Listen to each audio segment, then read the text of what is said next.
Why do so many good men find themselves trapped in relationships that slowly drain their energy, their confidence, and their sense of self? You might think you're being understanding, patient, or even noble by staying, but here's what most men don't realize. There are 5 specific phrases that reveal something so dangerous about a woman's character that ignoring them could cost you years of your life. And the 5th phrase on this list, it's so manipulative that once you hear it, you'll never be able to unhear it in future relationships. But before we get there, you need to understand why the first 4 phrases are actually connected to a deeper psychological pattern that most men completely miss. Let's start with phrase number 1. You're too sensitive. Now, you might think this is just about dismissing your feelings, but there's something much darker happening here that connects to phrase number 2, and if you don't understand this connection, you'll miss the real warning sign. When she says, "You're too sensitive," she's not just invalidating your emotions, she's testing your boundaries. Think about it.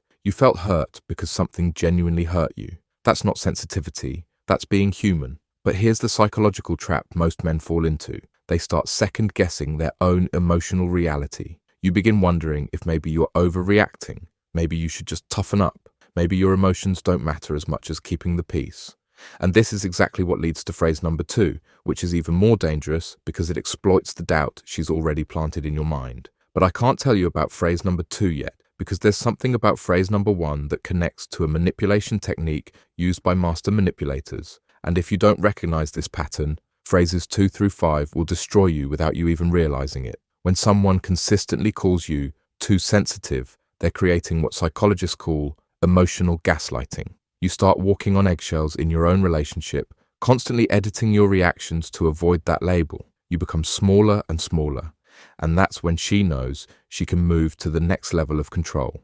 Which brings us to phrase number 2. If you really loved me, you would. But here's what's insidious about this phrase. It only works because phrase number 1 has already made you doubt yourself. She's weaponizing your love against you, but she can only do this effectively if you're already questioning whether your feelings and boundaries are valid. Real love doesn't demand proof through compliance, but manipulative love takes your genuine care for this person and transforms it into a tool of control. If you really loved her, you'd give up that hobby. If you really loved her, you'd stop talking to that friend. If you really loved her, you'd choose her over every other priority in your life, always. But there's a specific reason why this phrase is so effective, and it connects directly to phrase number 3, which is where things get really dangerous. Because phrase number 3 is designed to make you feel like you're failing at everything, which makes phrases 1 and 2 even more powerful. And I need to tell you about phrase number 3, because without understanding how it works, you won't recognize why phrase number 4 is actually the setup for phrase number 5, which is the one that should make you walk away immediately.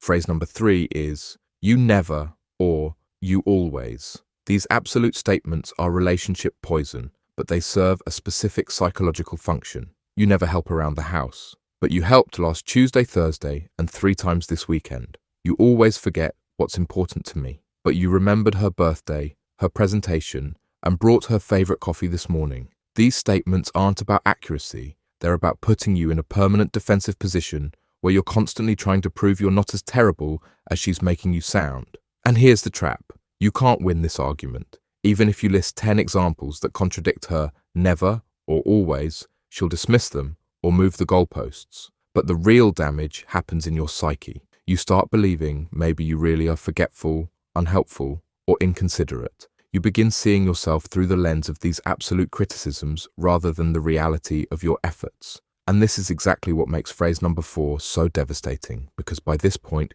she's convinced you that you're not measuring up. Phrase number 4, other men would. This comparison game is designed to make you feel inadequate by holding you up against imaginary standards. Other men would buy expensive gifts. Other men would propose by now. Other men would quit their job if their girlfriend asked. But here's what's really happening. And this is crucial for understanding phrase number 5.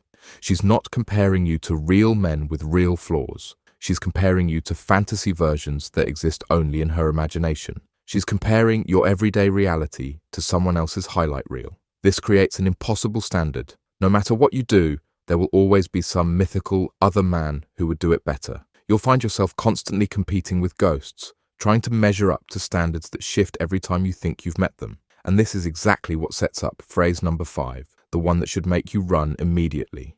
Because once she's made you feel too sensitive, questioned your love, convinced you that you're always failing, and compared you to impossible standards, she's ready to deliver the final blow.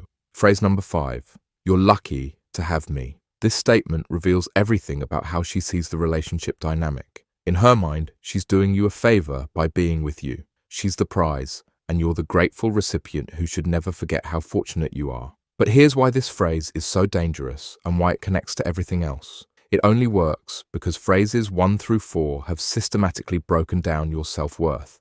She's convinced you that your feelings don't matter, your love isn't enough, you're always failing, and you don't measure up to other men. So when she tells you that you're lucky to have her, part of you actually believes it. This creates a power imbalance that's impossible to recover from. When someone believes they're doing you a favor by loving you, they'll expect constant gratitude, constant accommodation, and constant proof that you understand your place in the relationship hierarchy. But love isn't about luck. Healthy love is mutual. It's two people who both feel fortunate to have found each other, who both see themselves as equals. When someone tells you that you're lucky to have them, they're telling you they don't see you as an equal. Now here's what I need you to understand, and this is the most important part. These 5 phrases work together as a system. They're not random red flags. They're a calculated progression designed to break down your self-worth so gradually that you don't even notice it happening. First, she makes you doubt your emotional reality. Then she weaponizes your love.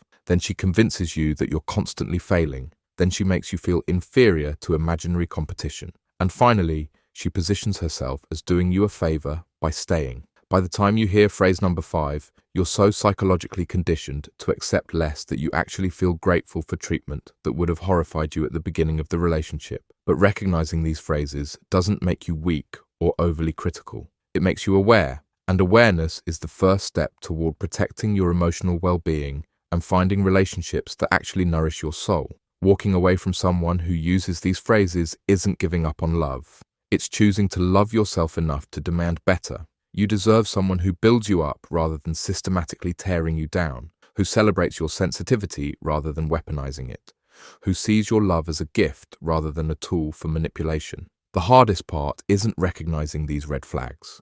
The hardest part is believing you deserve better, because if you've been hearing these phrases, part of you might have started believing them. Part of you might think maybe you are too sensitive, maybe you don't help enough, maybe you are lucky that anyone puts up with you. But that's not true. Your emotional well-being matters, your feelings are valid, your boundaries deserve respect, and your love should be cherished, not exploited. If you're hearing these phrases regularly, this is your permission to prioritize your mental health.